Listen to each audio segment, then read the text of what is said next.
जेस्ट जेस्ट जेस्ट ये बोर्डो पर कुछ आना लिखना नहीं ले आटे जेस्ट लिखा हुआ है।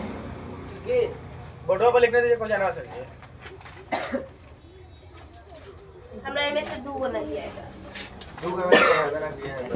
हमारे भी जाएंगे। अच्छा इस मुद्दा के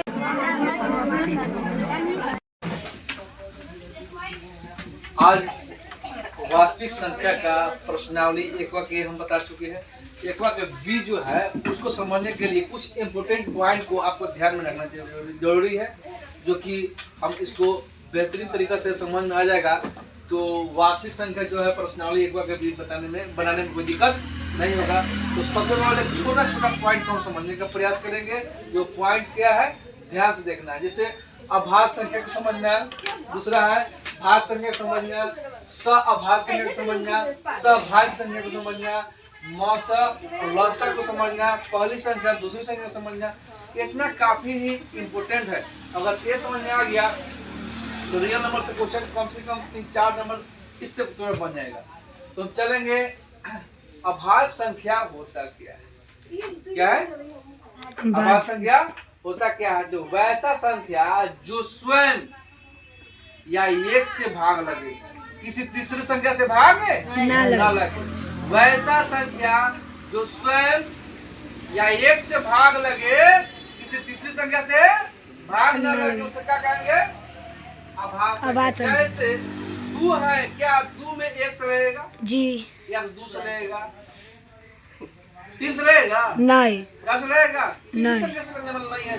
सिर्फ अपने और 1 के अलावा किसी तीसरी संख्या से भाग न लगे। जैसे 3 में लगेगा, 5 में लगेगा, 13 में तो लगेगा, 13 में 2 से लगेगा, न 2 से लगेगा, न 3 से, न 5 से, न कोई से।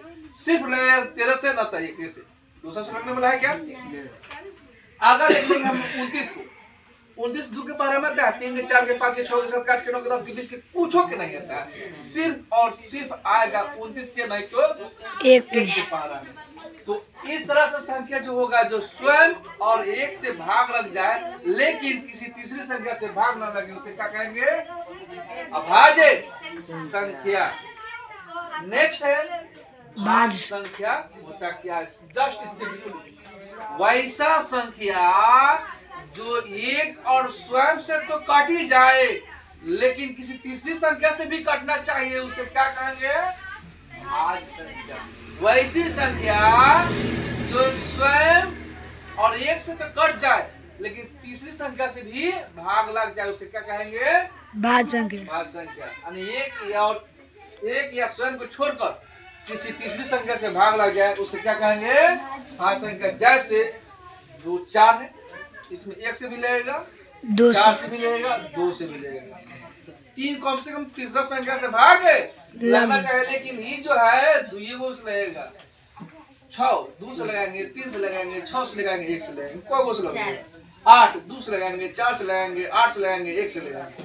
10 2 से, 5 से, 10 से, 1 से, 12 2 से, 4 से, 3 से, 6 से, 1 से, 12 से।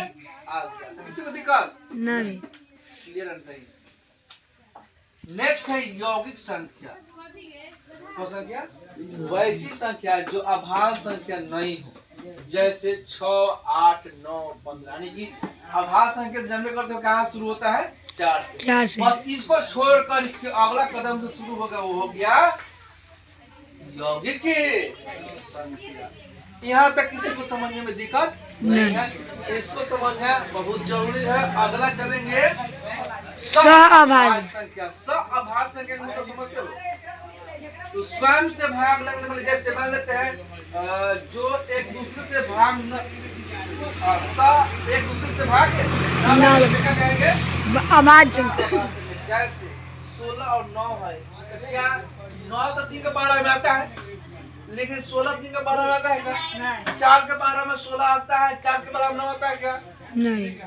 8 के 12 में 16 आता है, 8 के 12 में 9 आता है क्या? यानी किसी में लगने उगने वाला नहीं है। सअभाज्य कहलाएगा। सअभाज्य संख्या एक गुण में 2 दिल रहेगा, इतना ध्यान रखना। सअभाज्य संख्या एक गुण में 2 दिल रहेगा। जैसे 12 25 है, 4 के 12 में आता है, 6 के 12 में आता है, 12 के 12 में आता है, लेकिन 25 आता है 5 के 25 के ये इसमें लगेगा ना इसी में लगेगा, कोई दिक्कत नहीं। नेक्स्ट है समभाज्य संख्या, जो एक दूसरे से भाग लग जाए उसे सभाज्य संख्या कहते हैं। सभाज्य संख्या, सभाज्य को समझते हो? जी। सभाज्य को समझते हो? 8 है, 8 के बारे में 16 आता है। जी आता है। 4 के बारे में 8 होता है, 4 के बारे में 16 होता है। 2 के बारे में 8 होता है, 2 के बारे में 16 होता है। तो लग जा रहा है ये में से लग जाएगा। 10 है, 5 गुना 10 50 लग जा रहा है। 18 30 है, 2 9 18 15 29 लग गया। क्या हो गया? सभाज्य संख्या। किसी को दिक्कत नहीं। और नेक्स्ट चलेंगे, फार्मूला है बहुत ही बेहतरीन फार्मूला है। मौसा गुणे लसा बराबर होता है पहली संख्या गुणे दूसरी संख्या। मौसा गुणे लसा बराबर क्या होता है? पहली संख्या गुणे दूसरी संख्या। अगर इसी में से क्वेश्चन छाट के पूछ दे देगा लसा बराबर क्या होगा, तब बोलना कि पहली संख्या गुणे दूसरी संख्या बाटा में मौसा। मौसम अब मौसा बराबर पूछेगा पहली संख्या गुणे दूसरी संख्या बाटा में लसा। लसा। तो इतना चीज को समझना बहुत जरूरी है प्रश्नावली एकवा के डी को बनाने के लिए। अगर इतना समझ में आ गया प्रश्नावली एकवा के डी में कुछ है नहीं, सिर्फ गुणनखंड करना है। गुणनखंड करके पहचानना है कि कौन भाज है कौन अभाज है। अब आज के लिए इतना ही इस वीडियो में।